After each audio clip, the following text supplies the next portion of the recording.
오늘은 지난주에 함께 살펴봤던 사도행전 12장의 본문 이제 뒷부분의 이야기를 함께 살펴보고자 합니다. 그렇다고 해서 지난주 예배 혹시 말씀을 놓쳤어도 걱정을 안 하셔도 될 것 같습니다. 쉽게 따라오실 수 있을 거라고 생각을 하고요. 사실 우리가 읽는 성경의 모든 말씀들, 모든 내러티브들은 잘 아는 내용이에요. 모르는 내용이 뭐가 있으시겠어요? 그럼에도 불구하고 우리가 이 본문을 또 들여다보는 이유가 뭐예요? 매 예배 때마다 우리가 알고 있는 말씀이지만 그럼에도 불구하고 또 말씀을 듣는 이유가 무엇일까요? 그 말씀이 우리의 삶에 연결이 되어져야 하는 거예요. 아는 게 중요한 게 아니에요. 내가 그 말씀을 알고 있느냐, 어떤 스토리고 어떤 내러티브고 어떤 형식으로 짜여져 있는가, 그래서 결론이 뭔데, 그거를 아는 게 중요한 게 아니라 그 말씀이 내 삶에 와서 부딪히고 내가 깨어지고 내가 내 뜻과 내 생각으로 살아내는 게 아니라 말씀이 나를 살아내실 수 있도록 하기 위해서 우리가 매 예배 때마다 말씀을 듣고, 아는 말씀이지만 또 듣고, 그렇게 예배 가운데 말씀을 기대하고 사모하는 것입니다. 우리 잘 아는 말씀이죠. 히브리서 4장 12절에 하나님의 말씀은 살았고 운동력이 있어 좌우의 날선 어떤 검보다도 예리하여 혼과 영과 및 관절과 골수를 찔러 쪼개기까지 하며 또 마음의 생각과 뜻을 감찰하시고 판단하시는 그 말씀이 내 안에 부딪혀서 와서 내가 말씀과 연결이 되길 원하는 것입니다. 지금 이 시대도 핵심은 연결이잖아요. 우리가 어떤 사람과 사람이 연결되는 것, 또 비즈니스와 사업과 사람이 연결되는 것, 그게 핵심이잖아요. 유튜브, 어떤 인스타그램, 소셜미디어가 하는 역할이 그것입니다. 연결을 자꾸 시켜주는 거예요. 그런 것이 있었기 때문에 우리가 이제 팬데믹 그 한가운데에서도 이제 예배를 할 수 있었죠. 물론 미디어의 역기능이 굉장히 큰 것은 사실입니다. 그렇지만 이제 이 시대가 이렇게 된 것은 모든 것은 하나님의 주권 아래에 있어요. 그렇다면 우리가 모든 것을 통제하고 다스릴 수 있어야 된다고 생각을 합니다. 예를 들어서 물질이 그런 거잖아요. 물질이, 돈이 나쁜 거다라고 말할 수 있어요? 하나님께서 지으신 시스템인데 그거를 잘 다룰 수 있는 그 어떤 컨트롤이 우리에게 있어야 하겠죠. 미디어도 마찬가지라고 생각을 합니다. 무분별하게 절제 없이 그거를 사용하는 게 아니라 우리에게 그런 시스템이 주어졌다면 잘 사용해야 하는 것이죠. 어쨌든 그렇게 미디어가 우리의 어떤 하나님과의 연결을 도와줬던 것처럼 우리 스스로가 하나님 앞에 연결될 수 있는 그런 영성이 있기를 예수님의 이름으로 축복합니다. 그리고 내가 또 그런 사람이 되는 거예요. 하나님과 내 가족을, 하나님과 내 사랑하는 사람들을 연결시켜 줄 수 있는 브릿지 역할을 하는 것입니다. 예수님께서 이 땅에 오셔서 하는 역할이 그것이었잖아요. 그는 우리의 화평이신지라 둘로 하나를 만드사. 그 둘이 뭔데요? 하나님과 나 사이에 벽이 있었어요. 담이 있었어요. 둘로 하나를 만드사 원수된 것, 곧 중간에 막힌 담을 자기 육체로 허셨어요. 세상과 하나님을 연결시켜 주신 역할을 예수 그리스도가 십자가에서 자기의 몸을 대신해서 하신 것입니다. 그걸 우리 예수님의 어떤 하신 일을 본받아서 내가 하나님과 연결되고 다른 사람들을 하나님과 연결시킬 수 있는 그런 역사, 어떤 일들을 우리가 해 나가야 하는 것이죠. 말씀과 하나님과 연결되는 은혜가 있기를 예수님의 이름으로 축복합니다. 지난주에 그런 말씀을 우리가 나눴습니다. 내가 기도할 때 천사가 그 기도를 돕는다. 그 본문 말씀이었죠. 초대교회가 베드로가 옥에 갇혀 있을 때 기도했어요. 그 기도에 천사가 움직였습니다. 내 기도에 천사가 움직인다는 그 생각을 얼마나 하셨나요? 내 기도를 성령님께서 돕는다는 그런 말씀도 나눴어요. 그 일주일 동안 생활하시면서 얼마나 많이 그것들에 대해서 생각을 하셨나요?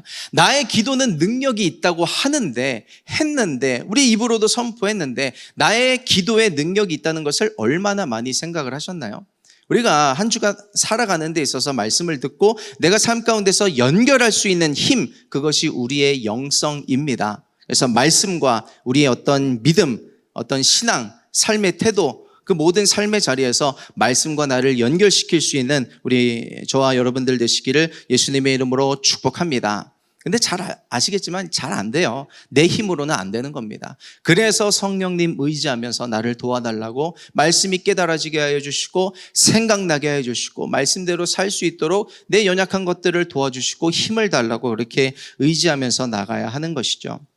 그래서 한 주간 살아가는 데 있어서 성령 하나님 의지함으로 말씀 붙잡고 승리함으로 세상이 주는 대로 생각하는 것이 아니라 말씀이 말씀하시는 대로 생각하고 살아내실 수 있는 저와 여러분 되시기를 예수님의 이름으로 축원합니다.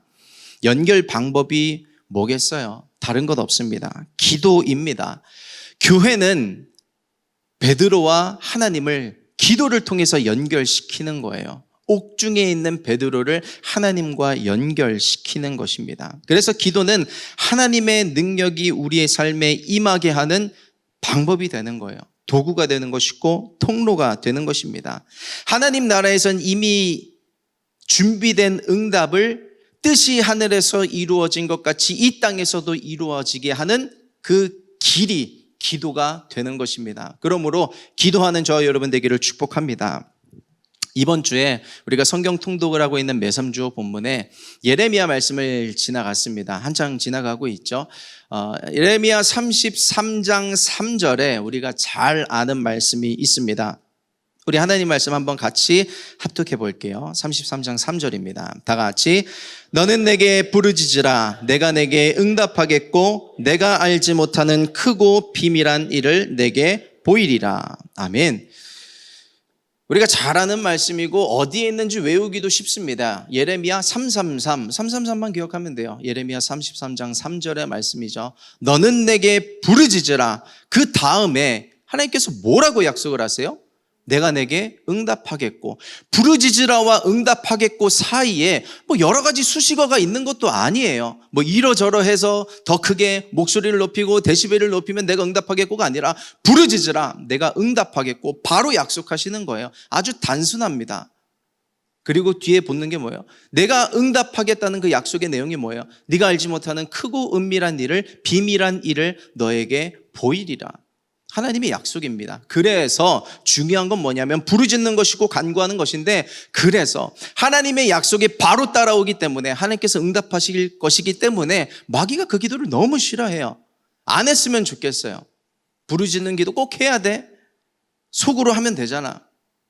그렇게 우리의 생각을 다스리려고 하죠. 통치하려고 하죠. 부르짖으라고 하셨으면 어떤 데시벨은 문제가 아니라 우리가 마음을 다해서 전심을 주님을 찾고 부르짖고 간구하면 그 기도에 응답을 해주시는데 마귀가 그것을 원치를 않는 것입니다. 좀 된 책입니다. 20년도 더 된 책인데 야베스의 기도라는 책에 어떤 한 일화가 소개되어 있습니다. 뭐냐면 존이라고 하는 사람이 어떤 천국에 다녀온 그 어떤 환상을 본 이야기를 적어놓은 이야기예요. 어떤 천국에 다녀왔다는 이야기 하면 다 주관적인 것이기 때문에 우리가 뭐 맹신하기보다는 성경적으로 해석할 것은 해석하고 참고만 해야 하겠죠. 그가 겪은 내용이 그거였습니다. 그가 천국에 갔는데 누구를 만나냐면 베드로를 만나요. 그 사도 베드로를 만나서 천국의 안내를 받습니다. 그래서 황금으로 된 길도 걸어보고 우리가 천국에 우리의 집을 짓는다고 하잖아요. 그런 아름다운 저택들도 많이 구경하고 사람들이 영혼들이 하나님을 찬양하는 소리도 이제 많이 듣는 겁니다. 그러면서 지나다니고 구경을 하는데 저기 창고가 하나 보이는 거예요. 창문은 없고 출입구만 있는 창고가 보여서 베드로에게 물어보죠. 저긴 뭐예요? 신경 쓰지 말래요. 별거 아니니까 그냥 가던 길 갑시다. 여러 가지 계속 구경을 하는데 자꾸 신경이 쓰이는 거예요. 좀 보여주세요. 베드로가 마음이 약해져서 그곳 창고에 가서 문을 열어서 보여주는데 바닥에서부터 이제 천장에까지 선반이 높이 이제 선반들이 쭉 나열되어 있고 그 안에 선물들이 준비되어 있는 거예요. 하얀 보따리 상자에 빨간 리본, 이름이 다 써 있어요. 각자. 제 이름도 있나요? 있대요. 말릴 새도 없이 자기의 상자를 어느새 찾아서 열어봤는데 그 안에 뭐가 들어있냐면 하나님께서 구하면 주시려고 했었던 응답들이 다 그 안에 들어가 있었던 거예요. 베드로가 말렸던 이유는 많은 사람들이 그 상자를 열어봤는데 내가 구하지 못했기 때문에 받지 못했다는 사실에 한숨을 쉬면서 아쉬워했던 모습을 너무 많이 본 거예요. 그래서 말리고 싶었던 것이죠. 이 예레미야 33장 3절의 말씀을 빌려와서 그 창고에 이름을 붙여봤습니다. 크고 비밀한 창고. 하늘나라에 내가 구하면, 부르짖으면 주시기 위해서 예비되어 있는 창고가 있고 선물이 있는데 구하지를 않는 것입니다. 하나님께는요, 부르짖어 구하기만 하면 받을 수 있는 응답이 여호와 이레가 예비되어 있습니다. 그래서 원수마귀는 싫어하는 거예요. 하나님 앞에 부르짖는, 간구하는 저와 여러분 되기를 예수님의 이름으로 축복합니다. 하나님은요, 많이 이렇게 베푸시길 원해요. 도와주시길 원하고 복 주시길 원하고, 문제가 많은 사람도 도와주실 수 있고 실패의 어떤 크기나 횟수가 많은 사람도 도와주실 수 있는데, 하나님은 아무나 돕지 않으세요. 누구를 도우시냐면 기도하는 자를 도우십니다. 기도하는 자의 기도를 도우셔서 주시는 것이고 일하시는 것이에요. 하나님은 기도하는 자를 돕는다는 사실을 기억하시기를 부탁드립니다. 저를 한번 따라해 보시겠어요? 기도하는 자를 돕는다. 시작. 기도하는 자를. 그게 하나님 마음이에요. 자, 이번 주에 새벽 예배를 인도하는데 이 예레미야 33장의 말씀을 가지고 이제 전하고 이제 새벽 예배를 마무리하면 이제 뒤에 기도 시간이 쭉 있잖아요.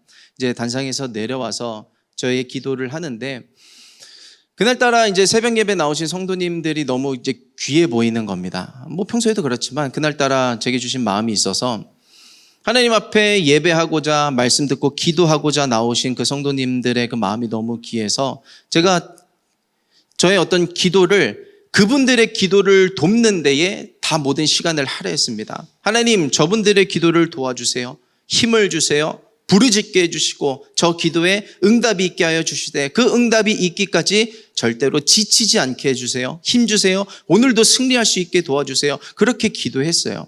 그분들뿐만일까요? 여러분들을 위해서도 기도하는데 제가 그렇게 중보하면 저는 믿어요. 하나님께서 저의 어떤 기도에도 응답해 주실 것을 믿지만, 여러분들이 스스로를 위해서, 자신들을 위해서, 가족과 또 교회와 나라와 민족을 위해서 기도할 때 그 기도의 능력이 있어서 하나님께서 여러분들의 기도를 듣고 도우실 줄 믿습니다. 부르짖음을, 기도하기를 중단하지 마세요. 부르짖어 봤는데, 기도해 봤는데 아무 일도 안 일어나더라고요 하는 분 계신가요? 하나님께서 뭐라고 말씀하세요? 내가 알지 못하는 크고 비밀한 일을 너에게 보이리라. 하나님이 하시는 일은 크고 비밀해서 잘 안 보여요. 크면 잘 보일 것 같죠? 아니요, 크면 오히려 더 잘 안 보이더라고요. 전 세계에서 가장 큰 나라가 어디입니까? 뭐 러시아죠. 뭐 큰 나라들 많아요. 중국도 있고 미국도 있고 뭐 오스트레일리아도 있고 뭐 인도도 있고 큰 나라들이 많습니다. 아마 다들 한 번씩은 갔다 와 보실 수도 있을 거라고 생각을 해요. 한 번을 갔든 10번을 갔든 거기에서 살든 우리가 그 나라를 다 안다고 말할 수 있을까요? 아니, 못해요. 너무 커서 알 수가 없어요. 심지어 이 자그마한 땅덩어리 대한민국만 보더라도 뭐 무슨 여행지가 계속 발굴이 돼요. 뭐 어디가 좋대요. 핫하대요. 어떤 새로 생겨나는 건물이나 카페의 말만 말하는 게 아니라 명소들이 계속해서 드러나요. 발굴이 이 조그마한 땅덩어리에도. 하나님께서 하시는 일들은 너무 커서 우리가 볼래야 볼 수가 없는 겁니다. 볼 수 있어도 아주 단편을 보는 거예요. 수많은 천 개짜리 피스의 퍼즐 조각 하나 보는 정도? 그 정도 될까요? 그렇기 때문에 우리가 안 보인다고 하나님은 일하시지 않는다고, 하나님은 숨어 계신다고 말할 수 있지만 아니요. 하나님은 신실하신 분이시고 지금도, 오늘도, 이 시간에도, 내일도 저와 여러분들을 신실하게 모든 것을 플래닝 하시면서 이끌어 가시는 분이 우리 하나님 되시는 줄 믿습니다. 그래서 그 하나님의 계획, 그 모든 것들이 내 삶의 통째로 임할 수 있게 연결시키는 것이 기도인 것이에요. 창고가 있다는 이야기를 했었죠. 하나님 다 아시겠지. 나의 필요를 아시는 주님께서 꼭 구하지 않아도 다 주실 거야? 아니에요. 구해야 합니다. 그게 하나님의 마음이에요. 그게 하나님의 마음이에요. 알아서 주시는 게 아니에요. 자세하게 구하세요. 그리고 세세하게 구하기를 권면합니다. 오늘도 구하세요. 가만 보면 그 일을 위해서는 기도하는데 저 일은 기도 안 해요. 다시 말해서 내가 기도하는 것들만 기도하게 돼요. 그런데 다른 것들은 기도하지 않게 돼요. 우리가 기도의 바운더리가 있거든요. 내가 하던 기도만 하게 되어 있어요. 그 영역들이 좀 넓혀지기를 축복합니다. 그래서 우리가 방언 기도를 사모해야 하는 이유가 거기 있는 것입니다. 주중에 한 청년이 저에게 카톡을 했어요. 목사님, 제가 방언 기도를 하는데 무슨 기도를 하는지 잘 모르겠어요. 그래서 답변을 해줬습니다. 3가지 답변을 해줬어요. 첫째, 방언 기도는 우리가 모르는 게 맞다. 성령께서 하시는 기도이기 때문에. 둘째, 가끔은 알 것 같은 때도 있다. 그렇죠? 그렇지 않아요? 뭐 정확하진 않는데 이런 기도를 하게 하시는 것 같을 때가 있어요. 세 번째, 방언 기도를 하면서 속으로 내가 평소에 하던 기도들을 한다. 그렇게 방언 기도를 하라고 이렇게 가이드를 해 주었습니다. 그럼 방언 기도는요, 내가 무슨 기도 하는지 모르는 게 당연해요. 성령의 언어고 하늘의 언어인데 방언 통역의 은사를 받지 않는 이상 모르는 것입니다. 그런데 그 방언 기도가 뭘 기도해 주냐면 내가 평소에 간구하고 있는 것뿐만 아니라 내가 구하지 못하던 기도 제목까지, 내가 세세하게 자세하게 간구하지 못하던 것까지 도와주는 기도가 방언 기도인 거예요. 성령님께서 내가 기도해야 하는데 기도하지 못하는 것들을 대신 간구해 주시는 것이 방언 기도인 것입니다. 그러므로 방언 기도하기를 많이 사모하시고, 혹 방언을 못하는 분들이 있다면 그 방언 기도를 사모하시기를 축복합니다. 할렐루야. 여러분들의 삶에 여러분들이 필요로 하는 모든 곳곳에, 여러분들의 건강에, 영혼 육에, 학업에, 또 어떤 사업을 하는 분들이 있으면 사업에, 또 여러분들이 어떤 가정과 가문에, 여러분들의 기업 가운데에 기도하는 자에게 주시는 응답이 있어요. 창고에 예비된 응답들이 있습니다. 그 크고 비밀한 일들이 나타나게 되기를 예수님의 이름으로 축원합니다. 문제가 한 가지 있는데, 일단은 기도하는 게 중요해요. 하는 게 중요하죠. 해야 합니다. 근데 과연 그것을 믿는가? 내가 기도한 것을 내가 믿는가 하는 문제가 남아 있어요. 오늘 본문이었습니다. 사도행전 12장 13절에서 15절까지 말씀이에요. 우리 한번 같이 하나님 말씀 한 번 더 합독하도록 하겠습니다. 다 같이. 베드로가 대문을 두드린데 로데라 하는 계집 아이가 영접하러 나왔다가 베드로의 음성인 줄 알고 기뻐하여 문을 미처 열지 못하고 달려 들어가 말하되, 베드로가 대문 밖에 섰더라 하니 저희가 말하되 내가 미쳤다 하나 계집 아이는 힘써 말하되 참말이라 하니 저희가 말하되 그러면 그의 천사라 하더라. 아멘. 오늘 본문을 이제 5절부터 잡았는데, 베드로는 옥에 갇혔고 교회는 그를 위하여 간절히 하나님께 빌더라. 베드로가 옥에 갇혀서 기도했습니다. 그래서 그 기도에 하나님께서 듣고 응답하셔서 천사를 파송하셔서 옥문을 열고 빠져나오게 하셨죠. 베드로가 이게 하나님께서 하신 일인 것을 깨닫고 초대교회, 자신들을 위해서 기도해 주던 사람들이 있던 곳으로 왔습니다. 그래서 문이 잠겼으니까 두드렸겠죠. 두드려서 누가 마중을 나가냐면 로데라고 하는 여자아이가 마중을 나가는 거예요. 똑똑똑, 누구세요? 베드로인데요. 여자아이가 베드로의 음성을 듣고 정말 베드로가 맞구나라는 것을 알아들었어요. 그래서 기뻐서 다시 돌아가서 사람들에게 말합니다. 베드로가 왔어요. 베드로가 왔어요. 근데 사람들이 믿었어요? 안 믿었어요? 안 믿었어요. 너 미쳤구나. 베드로가 어떻게 와? 자기가 기도해놓고, 자기들이 그렇게 열심히 기도해놓고 베드로가 지금 이렇게 빨리 빠져나오는 게 말이 안 된다고 생각을 하는 거예요. 자기가 기도한 걸 자기가 믿지 못하는 겁니다. 그래서 저는 몇 년 전에도 이 본문을 하면서 잠깐 나눈 적이 있지만, 어쩌면 그 로데라고 하는 여자아이 같이 기도했을 거 아니에요? 그 여자아이의 기도를 하나님께서 듣고 응답하신 것은 아닐까 하는 그런 이야기를 나눴던 적도 있습니다. 성경에 이름이 괜히 적혀 있겠어요? 그런 것이죠. 여러분, 우리에게 자기가 한 기도를 자기가 믿는 믿음이 있기를 예수님의 이름으로 축원합니다. 제가 이제 지난주가 더 됐죠. 이제 휴가를 이제 가게 되어서 오랜만에, 이제 평소에는 휴가 때 저의 부모님과 이제 저희 가족들이 이제 여행을 자주 갔었는데, 이번에는 어떻게 때가 맞고 시간이 맞아서 아내의 이제 부모님과 함께 이제 여행을 가게 됐습니다. 제주도로 갔어요. 뭐 멀리 갈 수는 없으니까 제주도로 이제 가려고 이제 계획을 하고 많은 것들을 이제 잡고 이제 기도했습니다. 그래도 이왕 8년 만에 가는 거더라고요. 우리 장인어른 장모님과. 그래서 이왕 가는 거 하나님 날씨가 좀 좋았으면 좋겠습니다. 제주도가 섬이잖아요. 비가 자주 옵니다. 이왕 가는 거 비를 좀 안 오게 해주세요. 막아주세요. 그래서 화목하고 행복하게 보낼 수 있게 하나님 도와주세요라고 이제 기도하고 이제 휴가 때 이제 전날 아버님 어머님 댁에 이제 도착을 했습니다. 아버님께서 장인어른이 하시는 말씀이 그러셨어요. 일기예보 확인해봤냐는 거예요. 거기 이제 비가 예보가 되어 있다는 거죠. 제가 그때 처음 들었던 생각이 뭔지 아세요? 불싸? 이상하다. 그럴 리가 없는데 였어요.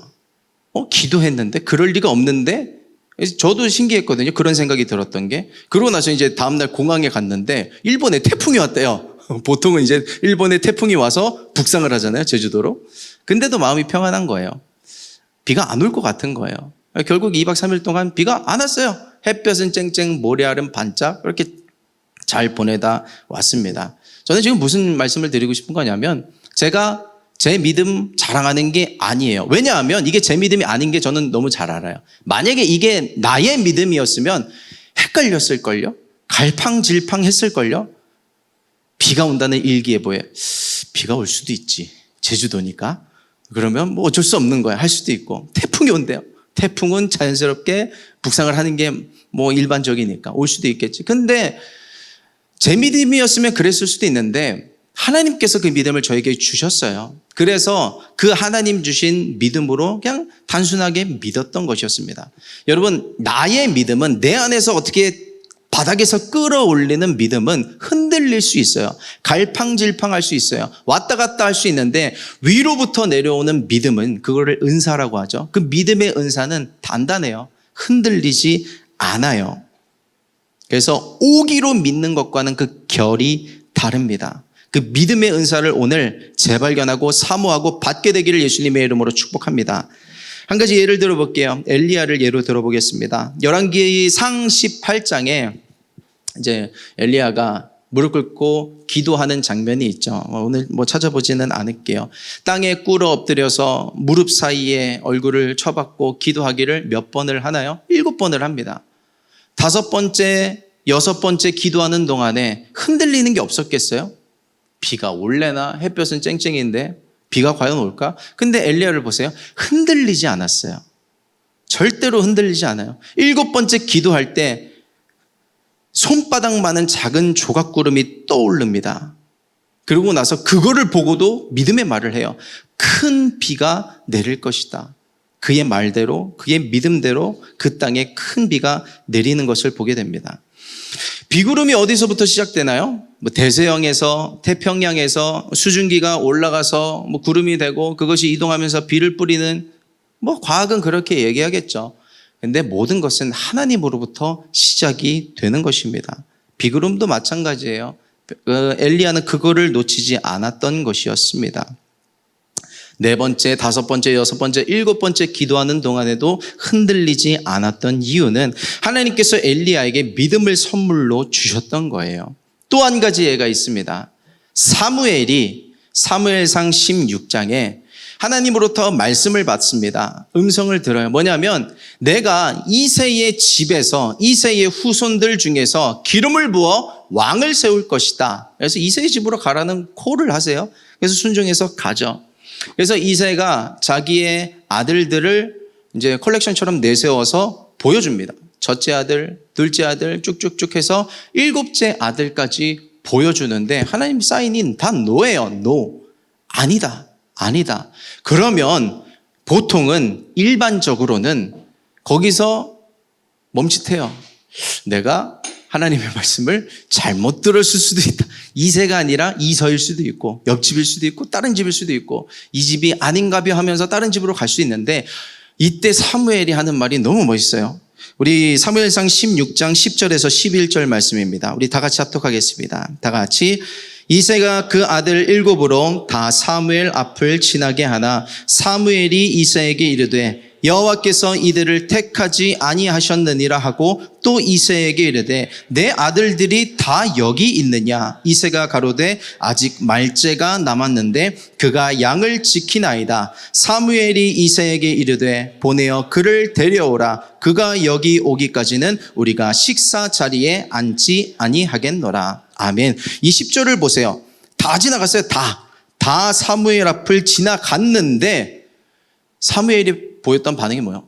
이상한데 끝이 아닐 텐데 11절에 뭐라고 이야기합니까? 내 아들들이 다 여기 있느냐?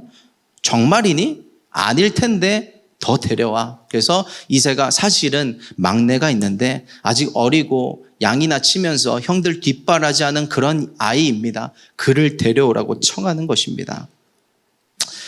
사무엘은요, 하나님께서 내가 이새의 집에서 아들을 세우겠다 말씀하셨다면 하나님은 분명히 이곳에서 하나님의 뜻을 신실하게 이루실 것이라는 믿음이 있었던 거예요. 하나님께서 틀리신 게 아니라 내가 틀렸음을 자각했던 것이었습니다. 내가 틀렸고 보여지는 상황이 틀렸던 것을 인지했던 거예요. 여기서 우리가 뭘 발견해야 합니까? 하나님은 전혀 틀리신 적이 없어요. 상황이 보여지는 대로, 문제가 나에게 말해주는 대로 내 생각이 틀린 거예요. 그거를 보여주고 나의 감이 있잖아요. 나의 촉이 있잖아요. 그거를 신뢰하면 안 되는 것입니다. 너는 내게 부르짖으라. 내가 내게 응답하겠고 내가 알지 못하는 크고 비밀한 일을 보이겠다고 말씀하셨으면 그대로 되는 것입니다. 할렐루야. 풀은 마르고 꽃은 시드나 주의 말씀은 영원한 거예요. 우리 아까 찬양도 했잖아요. 풀은 세상은 환경은 부서지고 마르고 비틀어지고 다 없어질 수 있어요. 하나님의 말씀이 영원한 것입니다. 우리가 그 믿음의 은사를 사모하되 또 한 가지 점검할 것이 있는데 그것이 뭐냐면 다시 엘리야의 이야기로 돌아가 볼게요. 그렇게 믿음으로 비를 내리고 불을 내리고 바알과 아세라 선지자들 850명 대 1, 850대 1로 혹은 450대 1로 전쟁에서 싸웠던 그가 바로 한 장 넘어가서 열왕기상 19장에 이세벨이 자기를 죽이겠다고 길길이 날뛰자 갑자기 훅 다운이 됩니다. 나 어떻게 해요? 하나님께서 나를 지켜주실 것이라는 그 믿음이 온데간데 사라지고 숨어들어요. 로뎀나무 아래 숨어서 주님 나의 목숨을 거두어 주십시오 라고 하는 모습을 볼 수가 있습니다. 그럼 뭐예요? 전에 그 불을 내리고 비를 내릴 때 보여줬던 그 엘리야의 믿음과 그 이세벨 앞에서 지금 흔들리고 있는 그 믿음의 차이가 뭐냔 말이에요. 오늘의 핵심입니다. 오늘 포인트고 펀치라인이에요. 믿음은 은사라는 사실을 기억해야 합니다. 믿음은 은사예요.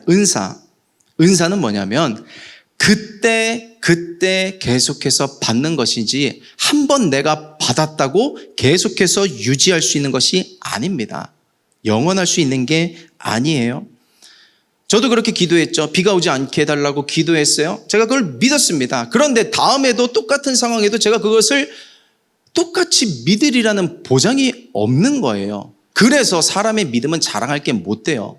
왜냐하면 이때는 이렇게 하고 저 때는 흔들리면 너무 초라하잖아요. 자신의 믿음은 자랑할 게 아닙니다. 그럼 여기서 한 가지 퀘스천이 떠올릴 수 있어요. 그럼 방언은 뭐예요? 방언도 은사라면서요. 그럼 나 방언 시시때때로 하는데요. 계속할 수 있는데요. 여러분 방언도 은사입니다. 그래서 초기가 중요해요. 받은 은사를 이제 잘 유지하고 갈고 닦을 수 있는 그런 어떤 시기와 시간들이 필요하죠. 그래서 처음 방언을 받았을 때 많은 기도 모임들을 사모하고 예배를 사모하면서 그 방언을 유지할 수가 있어야 됩니다. 어떤 분들이 방언을 받고 10년, 20년 동안 그 신앙을 방학하면요. 방언도 숨어들어요. 없어지는 겁니다. 그래서 우리가 방언을 계속해서 할 때마다 하나님께서 계속해서 그 은사를 부어주시고 그것이 이제 그 기름 부음이 우리가 유지가 되는 것처럼 믿음의 은사도 소유가 아니라 유지가 되는 거예요. 그 지혜로운 다섯천이 알죠? 그 방언의 은사도 우리가 유지를 하는 겁니다. 그러면서 길이 처음에는 요만했다가 1차선이었다가 2차선, 3차선처럼 넓어지고 그 시온의 대로 가운데 은혜의 강물이 쏟아지게 되는 것처럼 믿음의 은사도 그렇게 되기를 축복합니다. 처음에는 한 번, 두 번 믿었다가 실패했다가 없어졌다가 하면서 계속해서 훈련받는 거예요. 계속해서 사모하고 은사를 사모하고 내게 은사를 주십시오 하면서 그때그때마다 상황이 아니라 하나님을 신뢰하면서 믿음의 은사를 소유가 아니라 유지해 나가는 사람이 되는 겁니다. 그러면서 믿음의 은사가 훈련되어졌을 때 우리가 방언을 그때그때 자유롭게 할 수 있는 것처럼 굳센 믿음을 유지하게 될 때 우리가 하나님 나라의 어떤 군사처럼 세상이 감당할 수 없는 사람이 되는 거예요. 엘리야처럼 사무엘처럼 우리가 그와 같이 되기를 예수님의 이름으로 축복합니다. 오늘 그 믿음의 은사를 사모하기를 축원합니다. 그 믿음의 은사를 어떻게 받는가? 단순해요. 서론에서 먼저 꺼냈잖아요. 구하는 거예요. 믿음은요, 기프트입니다. 선물이에요. 우리가 은사하면 굉장히 거창하게 생각을 합니다. 굉장히 스페셜하고 그레이트하고 스피리추얼한 뭐 어떤 썸띵이라고 생각을 해서 나는 뭐 못 가질 것 같아, 못 받을 것 같아 라고 생각하기 쉬운데요. 아니에요. 믿음과 은사는 선물이에요. 우리가 받을 수 있는 것입니다. 찬송가 중에 그런 찬송가가 있어요. 주께 고함 없는 고로 복을 얻지 못하네. 구하지 않기 때문에 받지 못하는 것입니다. 우리가 기도했던 그 기도 내용 중에 믿음을 간구했던 기도가 얼마나 되시나요? 그 퍼센트가 얼마나 되는지 생각해 보신 적 있으신가요? 오늘 우리가 하나님 앞에 기도하고 간구하는 그 모든 기도의 내용들 뿐만 아니라 믿음 또한 그것이 이루어질 수 있도록 하나님 내게 믿음을 주십시오. 그 믿음의 은사를 간구할 수 있는 우리 여러분 되기를 예수님의 이름으로 축원합니다. 믿음의 은사는 너무 고귀해서 나 같은 사람은 받을 수가 없어. 나 같은 사람이 뭔데요? 나 같은 사람이 받을 수 있는 게 하나님 주신 선물이에요. 나는 하나님의 자녀고 왕 같은 제사장이고 택하신 족속인 것입니다. 나는 뭐 신앙생활도 오래 안 했고 하나님 믿은 지도 얼마 안 됐고 평소에 신앙 행실이 아니에요. 우리는 하나님의 자녀이고요. 하나님의 자녀는 우리가 구할 수 있고 하나님은 당신의 자녀에게 좋은 것을 주시는 분이십니다. 마태복음 7장 11절 말씀이에요. 우리 다 같이 하나님 말씀 합독하겠습니다. 다 같이 너희가 악한 자라도 좋은 것으로 자식에게 줄 알거든 하물며 하늘에 계신 너희 아버지께서 구하는 자에게 좋은 것으로 주시지 않겠느냐. 아멘. 주시는 자에게 구하는 은혜가 있기를 축복합니다. 주신다는데 구하지 않는 것이 우리의 미스테이크예요. 거기서 실수가 임하는 것이죠. 일어나는 것입니다. 하나님은 나의 아버지고 자녀가 믿음을 구한다는데 그거를 왜 하나님께서 주시지 않겠어요? 여러분, 예수님은요 믿음을 주시는 분이십니다. 찬송가에도 그런 찬송가가 있어요. 예수 믿는 것은 받은 증거 많도다. 예수 귀한 예수. 뭐 주세요? 믿음 더욱 주소서. 예수님은 믿음을 주시는 분이세요. 마가복음의 9장에 보면 귀신 들린 아이의 한 아버지가 처음에 제자들 앞에 나왔다가 예수님 앞에 섭니다. 예수님 앞에 그런 이야기를 해요.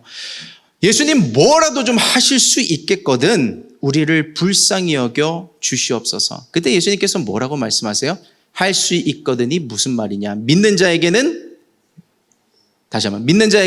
능치 못함이 없느니라. 예수님께서요 그 아비의 믿음을 끌어올리시는 장면이에요. 그때 아버지의 대답이 이것입니다. 내가 믿나이다. 나의 믿음 없는 것을 도와주소서. 그에게는 믿음이 없었어요. 그런데 예수님이 대화하시면서 그에게 믿음을 선물로 주시는 장면인 것입니다. 그의 믿음을 끌어올리시는 정도가 아니에요. 하늘에서 부어주시는 것입니다. 그에게 없던 그 아버지가 얼마나 신앙생활을 했겠어요. 기도를 얼마나 해봤겠어요. 근데 그 믿음을 선물로 주시는 것입니다. 여러분, 예수 그리스도는 믿음을 주시는 이름입니다. 할렐루야. 우리에게 있는 모든 문제 가운데 예수님 앞에 서고 예수의 이름으로 믿음을 구할 때 하나님께서 주실 줄 믿습니다. 오늘 믿음을 필요로 하는 자가 있다면 예수 이름으로 구하십시오. 그리하면 주실 것입니다. 여러분, 믿음의 기도는요, 일기예보도 바꾸는 거예요.